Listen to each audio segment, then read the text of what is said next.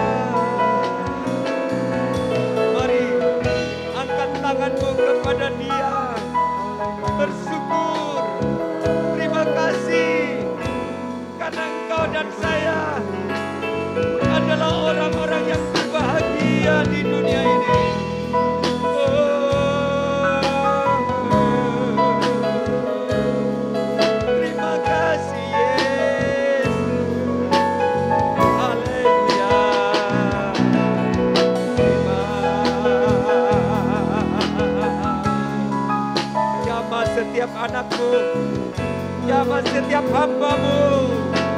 Biar kami tetap setia mengiring-Mu sampai akhir hidup kami. Setia mengerjakan apa yang menjadi bahagian kami. Terima kasih Tuhan. Kami berdoa, kalau ada di antara mereka yang lemah, kuatkan. Yang sakit sembuhkan. Yang susah hibur. Yang mengalami tekanan, Tuhan beri mereka semangat. Yang dalam kegagalan, di dalam kekurangan, di dalam keputusasaan, di dalam kesulitan, apapun yang mereka alami, kami percaya pembelaan Allah akan datang hadir di dalam kehidupan anak-anak Tuhan. Karena kami adalah orang yang berbahagia. Karena kami memiliki janji firman yang luar biasa, yang dahsyat. Yang kami tidak dapat ditemukan di luar sana. Kami hanya dapatkan di dalam Yesus. Karena kami orang percaya kepada Tuhan, maka janji ini akan menjadi bahagian semua anak-anak Tuhan. Sampai Engkau datang pada kali yang kedua. Diberkatilah setiap umat-Mu yang sudah mendengar. Firman tidak akan kembali dengan hampa. Tertanam di hati yang paling dalam. Tumbuh dan menghasilkan buah-buah yang lebat untuk kerajaan sorga. Dalam nama Yesus, semua yang diberkati katakan amin.